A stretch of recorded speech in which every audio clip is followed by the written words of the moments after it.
Imagine this, a whole world and a whole community where you're actually praised and supported for living a clean life. A world where quitting your addiction, whatever it is, can be the ultimate catalyst for change, whether it's physical, spiritual, or financial. Imagine waking up every day with more energy. And when you say goodbye to drugs and alcohol, you become full of vitality again, and you unlock a new level of energy you didn't even fucking know you had. See, quitting drugs and alcohol opens up doors to profound spiritual growth. You can finally tap into all your potential and tap into a sense of fulfillment that far transcends the short-term effects that substances have. And here's the cherry on top. Quitting drugs and alcohol can be an absolute game changer for you financially. Think about it. No more wasting your money on pointless shit that's probably been draining your fucking wallet for years. Instead, you could invest it, literally invest it. You can invest it into stocks. You can invest it into yourself. You can invest it into your fitness and your health. Invest it into a course, into start that business that you've been thinking about. You can invest it into your dreams. It's time to take back control of your life and stop being a fucking basic amoeba. So who wants to live a more fulfilled life? Physically, spiritually, and financially. And what if you didn't have to suffer alone and you had a whole community to support you along the way? At some point, we've all been touched by addiction in some way or another. Maybe it was you, maybe it was a relative, maybe it was a close friend or a loved one or a partner. I'm here to tell you there is a solution, and the book of AA is it. This book can work for anyone, and the cool thing is, it works 100% of the time if you commit yourself 100%. So I want to talk about the 12-step fellowship program. What it is, what are the steps. I'm going to cover what those steps actually are and what they all mean for me. Now, before I start talking about this, it's not going to be for everyone. Not everybody drinks or has an addiction like you do or like I do. It's very personal. And this program is very personal as well. People say that, oh, it's a God program. It's not a fucking God program. It's a spiritual program. And I've met all kinds of people in recovery. I've met atheists. I used to be an atheist. Christians. I've met Muslims. I've met Sikhs. It's a very, very personal thing. And everyone respects each other's beliefs. So the first step is admitting you are powerless over drugs or alcohol, whatever your substance is that you can't stop, or whatever the thing is that you can't stop doing. So once you put, for me it was cocaine, so once I put a line in, that's it. I was powerless against it. I would probably do anything I could to get more, And I felt that with other things as well. It's not limited to cocaine specifically. It's just like, any substance. I've got a very addictive personality. Like anything that I do, I can never just have one and stop. Once I put one in, that's it. I'm powerless. I'll just have to get more. I have to do it. This is like what it is for me. Okay, step number 2 is we came to believe a power greater than ourselves could restore us to sanity. Now, anything is greater than me, the sun, the sea, the universe, God, fucking wind. There's lots of things that are greater than me. All I knew is I couldn't stop. I had tried. So it didn't matter what I did. I knew that I couldn't do it. And I couldn't do it alone. Which brings me on to step number 3. We made a decision to turn our will and our lives over to the care of God. That for me is basically just saying, this is my fucking issue. I can't do it. I didn't even, at this point in doing the steps, I didn't even have a faith in God or anything like that.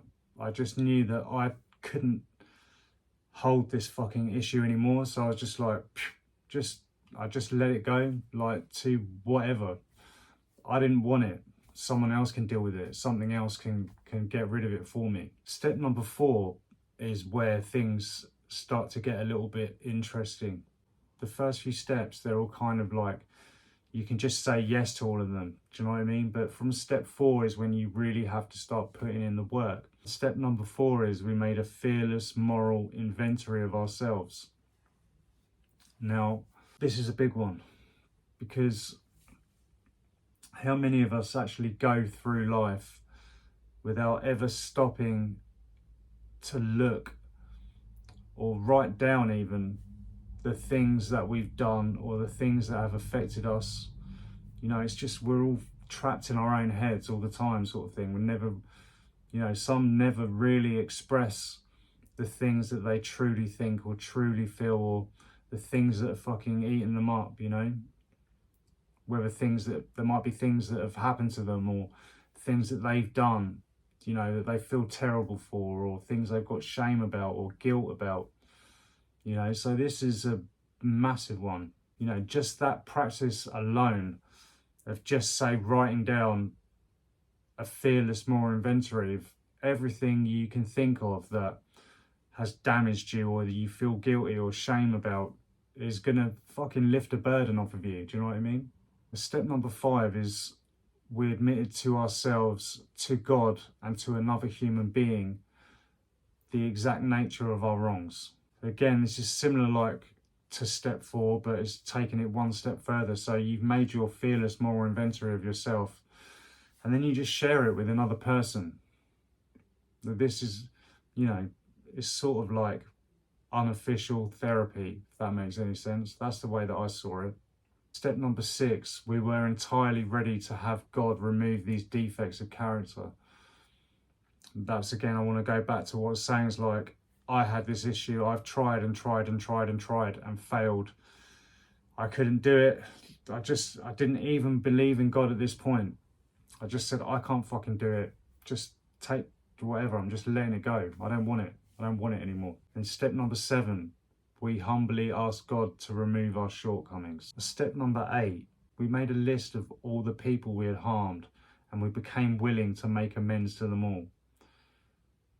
Basically, you realise that you've been a dick and you should probably do something about it. We've all done things, upset people or hurt people's feelings, or cheated on a partner, or, robbed someone, whatever it may be. We've all got things, and it's another really powerful step, do you know what I mean? And will help you to feel like you've got a burden lifted off of you, take all your fucking guilt away. Step number 9, we made direct amends to such people, except when to do so would cause them harm.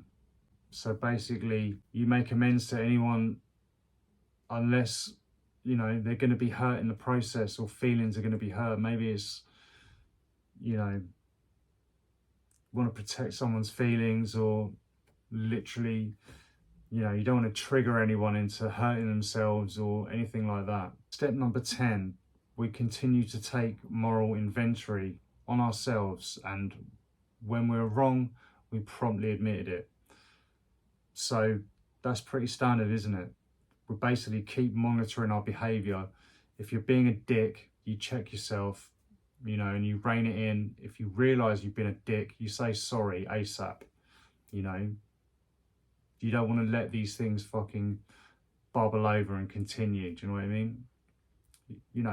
How many times have you done something wrong and not immediately gone, oh, yeah, that was a bit of a cuntish thing to do. I'm sorry about that. That was stupid. I didn't mean it. Do you know what I mean? Always when arguments happen, it's, a big flare of the egos and a huge argument, and then it just rages on and rages on and rages on. How beneficial would it be to just be able to stop and say, no, do you know what? I didn't really mean that. I was just saying it because I was mad because of this, or, you know, and I apologize for that. Step number 11, we sought through prayer and meditation to improve our conscious contact with God, praying only for the knowledge of his will for us and the power to carry that out. Now, again, this is like a personal part. I still, you know, I say I believe in God, but I don't have a clue like what it is. It's not a person, I'm pretty sure of that. But it's more like a feeling, do you know what I mean? I know people that pray to the sea, do you know what I mean? I know people that pray to dead relatives. It doesn't make any difference to me, do you know what I mean? But I feel something, you know, and that's the point. Meditation, obviously, I love, do you know what I mean? And that's amazing. And it's cool that that's a part of this program. You know, generally, when I pray, I just say thanks for things that I already have and things that I want. I just say thanks for them. In step number 12, having had a spiritual awakening as a result of these steps, we try to carry this message to other addicts and practice these principles in all our affairs. Yeah, basically at that point, when you've done all of your steps, you can, basically when you start the steps, you get a sponsor. So somebody who's gone through the steps themselves and really ideally has got, you know, a couple years clean time. And then once you've done the steps, you can then be a sponsor and you can sponsor other people and you can help take them through the steps. So it's really cool. I mean, this is carrying a message right now, you know. It's not for everybody, this program, but if you've tried everything and it's not worked and you haven't tried this, then you should 100% try it.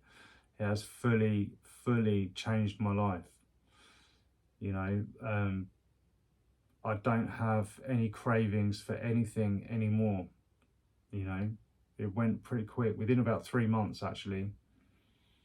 And that alone, do you know what I mean, is a miracle, because I never knew that I could live a sober life.